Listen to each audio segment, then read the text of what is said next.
ওয়ালিল্লাহি আলান নাসি হিজ্জুল বাইতি মান ইসতাতা ইলাইহি সাবিলা। হজ বিশ্ব মুসলিমের ঐক্যের শপথ নেওয়ার একটি মহাসম্মেলন। এরই মাধ্যমে সারা বিশ্বে ইসলামী জাগরণ ও আল্লাহর সার্বভৌমত্বের এক ঐতিহাসিক আলোড়ন সৃষ্টি হয়। বিশ্ব মুসলমানদের মাঝে ইসলামী চেতনা, ঐক্য ও সংহতি স্থাপন হয়।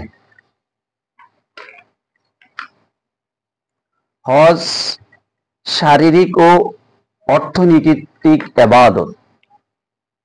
এটা মুসলিম মিল্লাতের আধ্যাত্মিক ও রাজনৈতিক ক্ষেত্রে বিরাট ভূমিকা পালন করে থাকে।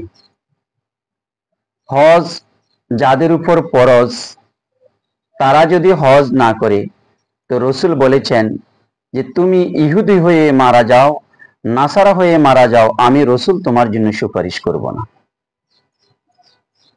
তাহলে হজ কত বড় ইবাদত।